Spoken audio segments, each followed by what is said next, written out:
అది వాళ్ళు మాట్లాడుకుంటారండి అధినేతలు, తప్పే ఉంది. మళ్ళీ వస్తాను మీ దగ్గర వెంకటేష్ గారు. మనతోటి మోహన్ రెడ్డి గారు, వైఎస్ఆర్ కాంగ్రెస్ పార్టీ సీనియర్ నాయకులు. మోహన్ రెడ్డి గారు, గుడ్ మార్నింగ్ అండి. నమస్కారం అండి. మీకు ప్యానెల్లో పాల్గొన్న పెద్దలకు అందరికీ నమస్కారం. ఏంటి మోహన్ రెడ్డి గారు, మొత్తానికి వైసీపీ పొలిటికల్ ట్రాన్స్ఫర్ లో భాగంగా మరి మీరు కూడా వైసీపీలో ఉంటున్నారా, లేకపోతే జనసేన టీడీపీలోకి ఏమన్నా వెళ్ళాలని ఆలోచనలో ఉన్నారా? నేను పార్టీ పుట్టక ముందు నుండి పార్టీకి వచ్చినాను. పార్టీలో జగన్మోహన్ రెడ్డి గారు ఈ రాజకీయాలకి, ప్రత్యక్ష రాజకీయాలకి రావాలని కోరిన వ్యక్తి నేను. ఆ పార్టీ జెండా రూపకర్తను నేను. పార్టీ మారే ప్రసక్తి ఉండదు. పార్టీ మారాల్సిన నాకు అవసరం, నాకు ఎమ్మెల్యే కావాలనే అవసరం, ఇంట్రెస్ట్ ఉండొచ్చు, కానీ పార్టీ సిద్ధాంతాలకు కట్టుబడి పనిచేసే తత్వం నాది, అంతే తప్ప నేను పార్టీలు మారాలని, ఈ పార్టీ లేకపోతే ఏదో లబ్ధి చేకూరుతుంది, ఆ పార్టీ లేకపోతే ఏదో లబ్ధి చేకూరుతుంది, ఈ ఉద్దేశం ఉండేటువంటి వ్యక్తిని అయితే కాదు. కానీ కాకపోతే ఎవరెవరు స్వార్థంతో వాళ్ళు రాజకీయాల్లోకి వచ్చినారు. స్వార్థపరులకు అక్కడ నియోజకవర్గాల్లో సరిగ్గా చూసుకోలేని పరిస్థితి ఉండి, కార్యకర్తలతో సరిగ్గా సఖ్యత లేనప్పుడు వాళ్ళను ఒకవేళ ట్రాన్స్ఫర్ చేయాల్సి వచ్చినప్పుడు ట్రాన్స్ఫర్ చేసి దాన్ని కూడా వాళ్ళు ఏదో వేరే రకంగా అనుకొని వాళ్ళు అసమ్మతి అది ఇది అనుకొని వాళ్ళు అనుకుంటున్నారని, వాళ్ళకన్నా ఎక్కువ వీళ్ళు అనుకుంటున్నారు. ఇప్పుడు దాదాపు మనం చూడగానే ఇద్దరు మినిస్టర్లు ఓపెన్ స్టేట్మెంట్ ఇచ్చినారు. ఎవరు? రోజా గారు, అమర్నాథ్ గారు. మాకు సీటు లేకపోయినా పర్వాలేదు, మా జగన్మోహన్ రెడ్డి గారు ఏ పని చెప్తే ఆ పని చేస్తాం, ఎక్కడికి పంపిస్తే అక్కడికి పోతామని స్వయంగా మినిస్టర్లే చెప్తున్నారండి. జనసేనలో స్థానం లేదు కాబట్టి ఇంకా వారికి తప్పదు కాబట్టి గౌరవప్రదంగా ఈ స్టేట్మెంట్లు ఇచ్చారు అనేది విశ్లేషకుల అభిప్రాయం. ఇప్పుడు అమర్నాథ్ గారు, రోజా గారు వస్తామంటే ఇట్లా కాళ్ళముత్తి పీపీ సీట్లు ఇచ్చే వాళ్ళు ఉన్నారు, మీకు తెలిసేమో. ఆ పార్టీలో ఎవరు అంత బలమైన పార్టీ లీడర్లు అక్కడ వేరే ప్రతిపక్షాల్లో లేరు. మీరు అదంతా అనుకోవద్దు, మరి దాన్ని ఎక్కువగా చెప్పుకోవాల్సిన అవసరం లేదు. రెడ్ కార్పొరేట్ వేస్తారు, రెడ్ కార్పొరేట్ వేసి వాళ్ళని పిలుస్తారు. రోజా గారిని, అమర్నాథ్ గారిని నెత్తి మీద పెట్టుకొని రెడ్ కార్పొరేట్ వేసి పిలిచే పార్టీల పేర్లు ఒకటో రెండో చెప్పండి. మీ పవన్ కళ్యాణ్ అడుగు, వస్తే వద్దంటాడేమో. మీరు అనుకుంటే ఎట్లా? వస్తే వద్దంటాడేమో చెప్పమనండి.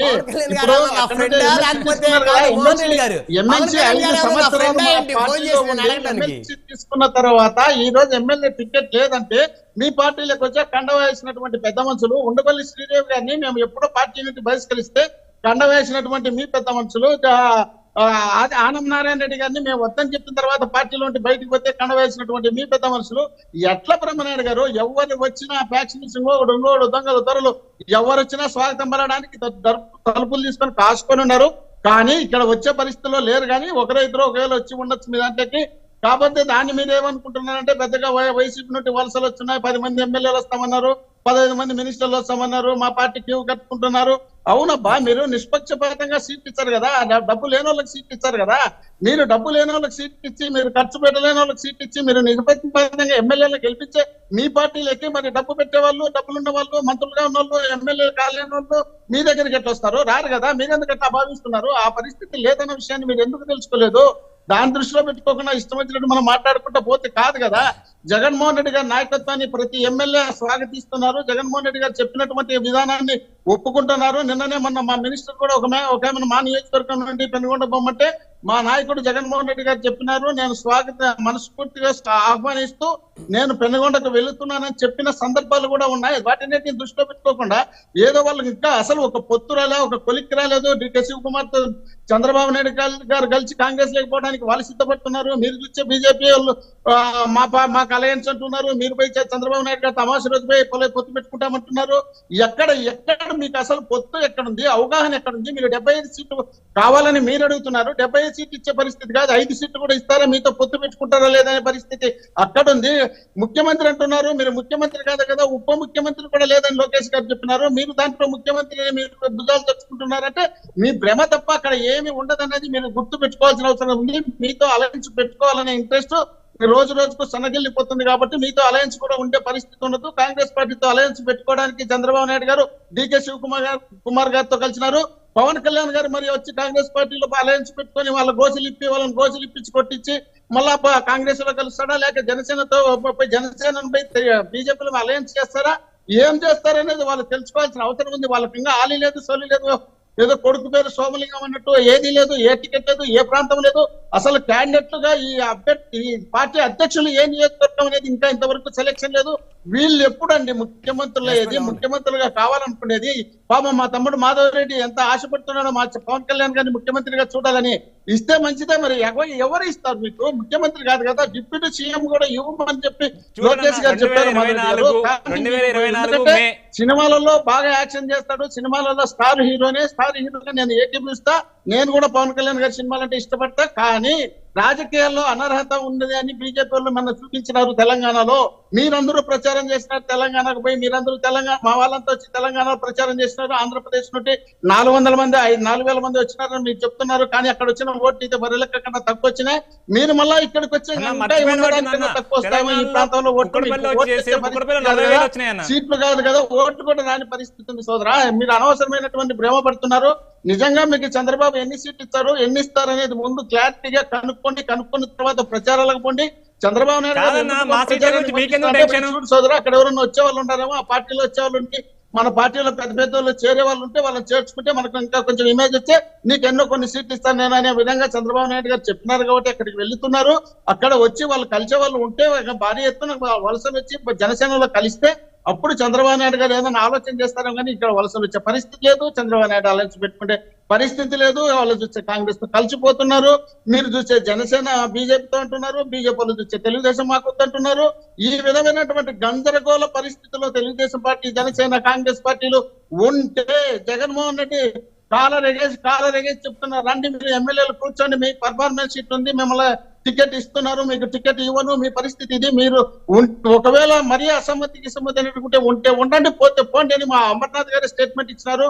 ఇంతకన్నా ధైర్యం ఉన్నటువంటి పార్టీ, ఇంతకన్నా దమ్మున్నటువంటి పార్టీ, ఇంతకన్నా ధైర్యం ఉన్నటువంటి ప్రజల్లోకి వెళ్తున్నటువంటి పార్టీ మాది. ఈ పార్టీని పట్టుకొని రాదు అధికారం రాదు, మేము అధికారంలోకి వస్తాం, వాళ్ళు అధికారంలో పోయినారు, ఇష్టం వచ్చినట్టు వాళ్ళు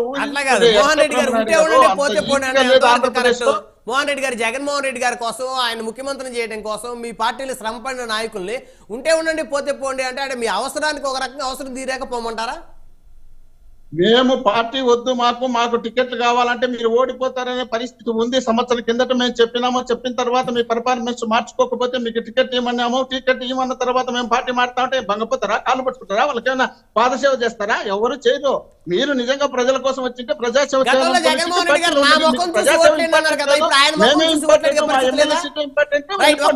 ఒక్క మాట మోహన్ రెడ్డి గారు ఎమ్మెల్యేని చూసి ఓట్లు పడతాయా, జగన్మోహన్ రెడ్డి గారిని చూసి ఓట్లు పడతాయా? మోహన్ రెడ్డి గారు వినిపిస్తుందా? ఎమ్మెల్యేని చూసి ఓట్లేస్తున్నారా, జగన్ గారిని చూసి ఆయన ముఖం చూసి ఓట్లేస్తున్నారా? ఇప్పుడు 5 సంవత్సరాలు అధికారంలో ఉండక మునుపు కేవలం జగన్మోహన్ రెడ్డి గారిని చూసి మాత్రమే ఓటేసినారు. అధికారం లేక వచ్చిన తర్వాత వాళ్ళు చేస్తున్నటువంటి కార్యక్రమాలు ప్లస్ జగన్మోహన్ రెడ్డి గారు చేస్తున్న కార్యక్రమాలు రెండింటినీ కలిపితే 175 సీట్లు రావాలనే ఉద్దేశంలో భాగంగా టార్గెట్ పెట్టుకున్నారు. కాబట్టి అక్కడక్కడ చిన్న అసంతృప్తులు ఉంటే వాళ్ళను తప్పించి వేరే నియోజకవర్గాలకు పోండి, మీరు ఆ నియోజకవర్గాలు అయితే మీకు బాగుంటుంది, ఇదే నియోజకవర్గంలో మీరు ఉన్నటువంటి ప్రాంతాల్లో మీకున్నటువంటి చిన్న తేడాలు వారిని సరిదిద్దుకోలేదు. కాబట్టి ఇప్పుడు ఎన్నికలు వస్తున్నాయి. కాబట్టి ఎన్నికల్లో మీరు ప్రక్క నియోజకవర్గానికి వెళ్ళండి, నా పర్ఫార్మెన్స్ బ్రహ్మాండంగా ఉంది కాబట్టి మిమ్మల్ని చూసి అక్కడే గెలిపిస్తారు. ఇక్కడైతే మీరు చేసినటువంటి చిన్న పొరపాట్ల వల్ల కార్యకర్తలు మీకు అసంతృప్తిగా ఉంటారు. వాళ్ళు మళ్ళీ మీకు తిరుగుబాటు చేసి ఇక్కడ ఓట్లు తగ్గితే నాకు అనుకున్నటువంటి సీట్లు రావు. కాబట్టి ఆ సీటు ఖచ్చితంగా 175 రావాలంటే ఖచ్చితంగా నేను చెప్పినట్టు మీరు వినండి, మిమ్మల్ని గెలిపిస్తారు. మీరు నా సొంత మనుషులు, మీరు ఎక్కడున్నా మీకు ఏ అవకాశం ఉంటే అవకాశాన్ని కల్పిస్తానని జగన్మోహన్ రెడ్డి గారు చెప్పినారు. కాబట్టి ప్రతి ఒక్కరు జగన్మోహన్ రెడ్డి గారికి సెల్యూట్ చేస్తున్నారు.